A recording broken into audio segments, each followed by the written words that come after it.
तो आइए मेरे प्यारे दोस्तों, मैं माँ बीड़ा वाली इंस्टीट्यूट में आपका बहुत बहुत स्वागत करता हूं। तो आज हम लोग पढ़ने वाले हैं दोस्तों दृष्टि पब्लिकेशन बुक का भौतिक विज्ञान। तो आइए दोस्तों पढ़ते हैं, और वो भी एकदम बेसिक से। तो सबसे पहला है दोस्तों प्रतिबल। तो आइए दोस्तों जानते हैं कि प्रतिबल है वो किसे कहते हैं।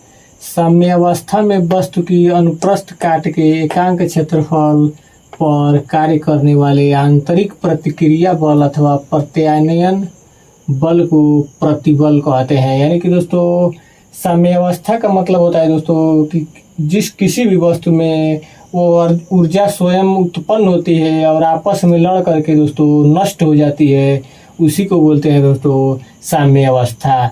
और यह दोस्तों प्रत्यानयन बल, यानी कि प्रत्यानयन बल उसे कहते हैं दोस्तों जब किसी भी वस्तु पर हम लोग बल लगाते हैं तो उसका अवस्था परिवर्तित हो जाता है, और दोस्तों हम लोग जो बल लगाए जाते हैं उस अवस्था परिवर्तित का वह वस्तु विरोध करती है। यानी कि जब हम वस्तु पर से वह बल हटा लेते हैं तो फिर पुनः वह अपनी अवस्था में आ जाती है, तो उस विरोध को ही बोलते हैं दोस्तों प्रत्यानयन बल। यानी कि दोस्तों जो एकांक क्षेत्रफल में आंतरिक प्रतिक्रिया के द्वारा जो विरोध उत्पन्न होता है तो उसी को बोलते हैं दोस्तों प्रतिबल। अगला है दोस्तों विकृति। तो आइए जानते हैं कि विकृति किसे कहते हैं। वस्तु के एकांक आकार में होने वाले भिन्नात्मक परिवर्तन को विकृति कहते हैं। यानी कि दोस्तों जो वस्तु का एक निश्चित आकार होता है और उसमें दोस्तों भिन्न भिन्न परिवर्तन जो होते हैं उसी को बोलते हैं दोस्तों विकृति। अगला है दोस्तों संपीड्यता। तो आइए जानते हैं कि संपीड्यता किसे कहते हैं। किसी पदार्थ के आयतनात्मक प्रत्यास्थता गुणांक के व्युत्क्रम को उस पदार्थ की संपीड्यता कहते हैं। यानी कि दोस्तों किसी भी पदार्थ के आयतन में जो प्रत्यास्थता गुणांक पाया जाता है तो उसके व्युत्क्रम को ही दोस्तों पदार्थ की संपीड्यता कहते हैं। अगला है दोस्तों दृढ़ता गुणांक। अपरूपक प्रतिबल तथा अपरूपण विकृति के अनुपात को उस वस्तु के पदार्थ का दृढ़ता गुणांक कहते हैं। यानी कि दोस्तों अपरूपक उसे कहते हैं दोस्तों जिसका रासायनिक क्रिया तो सेम होती है, लेकिन दोस्तों जो भौतिक प्रक्रिया होती है वह भिन्न भिन्न होती है, उसी को बोलते हैं दोस्तों अपरूपक। तो अपरूपक प्रतिबल तथा अपरूपण विकृति के अनुपात को दोस्तों उस वस्तु के पदार्थ का दृढ़ता गुणांक कहते हैं। अगला है दोस्तों सयानता। द्रव का वह गुण जिसके कारण द्रव अपनी भिन्न भिन्न परतों में होने वाली सापेक्ष गति का विरोध करता है, सयानता कहलाता है। यानी कि दोस्तों जब हम किसी भी टब में या बाल्टी में पानी रखा हुआ होता है और उसमें डिटर्जेंट डालकर, यानी कि कपड़ा धोने वाला डिटर्जेंट डालकर उसमें हाथ लगाकर और उसको हिला देते हैं तो दोस्तों, और हाथ जब बाहर निकाल लेते हैं तो एक निश्चित समय के बाद दोस्तों वह पानी अंदर से हिलना बंद हो जाता है। यानी कि वह जो द्रव है अपने सापेक्ष गति का विरोध करता है, तो उसी को बोलते हैं दोस्तों सयानता। तो उम्मीद करता हूँ दोस्तों कि आपको जरूर समझ में आया होगा। अब आइए दोस्तों आगे पढ़ते हैं। तो अगला है दोस्तों पृष्ठ तनाव।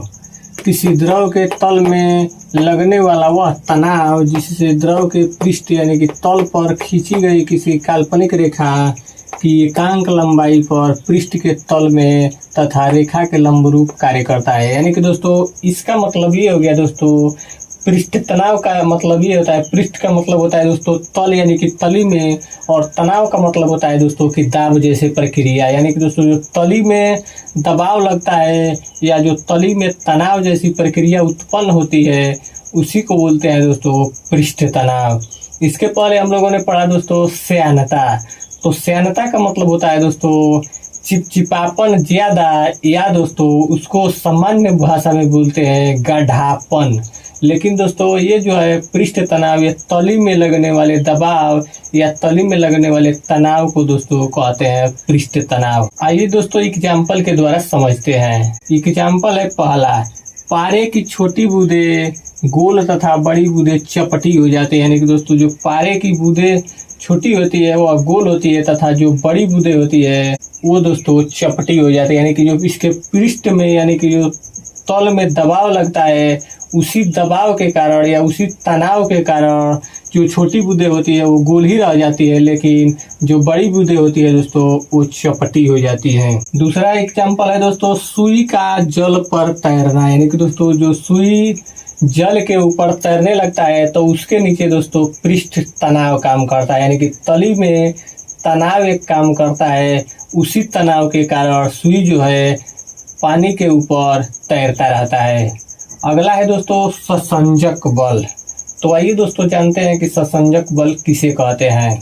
एक ही पदार्थ के अणुओं के बीच लगने वाला आकर्षण बल को ससंजक बल कहते हैं। यानी कि दोस्तों जब एक ही पदार्थ के अणुओं के बीच लगने वाले आकर्षण, यानी कि जो जिससे वो एक दूसरे को अपने तरफ आकर्षित किए रहते हैं या चिपके रहते हैं, तो उसी बल को कहते हैं दोस्तों ससंजक बल।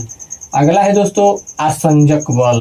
भिन्न भिन्न पदार्थों के बीच लगने वाले आकर्षण बल को आसंजक बल कहते हैं। यानी कि दोस्तों भिन्न भिन्न पदार्थ, यानी कि जो कई प्रकार के पदार्थों के बीच लगने वाले आकर्षण बल, यानी कि जिसके द्वारा वह एक दूसरे को अपने तरफ चिपकाए रखते हैं या आकर्षित किए रहते हैं, तो उसी को कहते हैं दोस्तों आसंजक बल। यानी कि दोस्तों जब एक ही पदार्थ के अणुओं के बीच आकर्षण बल काम करता है तो उसको बोलते हैं ससंजक बल। लेकिन दोस्तों जब भिन्न भिन्न पदार्थों के बीच आकर्षण बल काम करता है तो उसको बोलते हैं दोस्तों आसंजक बल। अगला है दोस्तों केशिकत्व। तो आइए जानते हैं कि केशिकत्व किसे कहते हैं। केशनली यानी कि धारा देखिए जैसा प्रवाह में द्रव के ऊपर चढ़ने अथवा नीचे उतरने की प्रक्रिया को केशिकत्व कहते हैं। यानी कि दोस्तों जो केशनली है, केश का मतलब होता है दोस्तों कि बाल, यानी कि बाल जैसे पतले, और नली का मतलब होता है दोस्तों नलीनुमा। यानी कि दोस्तों जो बाल जैसे पतले नलीनुमा रेखा धारा, मतलब कि नलीनुमा प्रक्रिया के द्वारा जब जल ऊपर चढ़े या दोस्तों नीचे उतरे तो इसी प्रक्रिया को बोलते हैं, यानी कि जल के ऊपर चढ़ने या नीचे उतरने की प्रक्रिया को कहते हैं दोस्तों केशिकत्व। यानी कि दोस्तों जैसे किसी लालटेन में बत्ती को ऊपर जलाते हैं और तेल नीचे रहता है दोस्तों, तो एक नली द्वारा जो ये तेल है वो ऊपर चढ़ता है, तो उसी नली को कहते हैं दोस्तों केशिकत्व। दूसरा एग्जाम्पल है दोस्तों पानी से भरी हुई बाल्टी में अगर जो तौलियों का निचला हिस्सा अगर जो इसमें टच करते हैं या इसमें डाल देते हैं तो पानी दोस्तों ऊपर चढ़ के पूरा तौली भीग जाता है। यानी कि एक नली जैसा प्रक्रिया काम करता है जिसके द्वारा पानी ऊपर की तरफ चढ़ता है, तो उस नली को ही बोलते हैं दोस्तों केशनली, या इस प्रक्रिया को बोलते हैं दोस्तों केशिकत्व। तो उम्मीद करता हूं दोस्तों कि आपको जरूर समझ में आया होगा। आगे है दोस्तों पृष्ठ तनाव पर प्रभाव। यानी कि दोस्तों जो तनाव पर किस किस चीजों का प्रभाव पड़ता है, आइए उसको जानते हैं। तो पहला है दोस्तों संदूषण का प्रभाव। संदूषण का मतलब होता है दोस्तों कि जब जल की सतह पर धूल या कोई भी तेल या ग्रीज, अगर जो जिसको हम लोग ग्रीस बोलते हैं, अगर जो डालते हैं तो दोस्तों उसमें पृष्ठ तनाव कम हो जाता है या घट जाता है।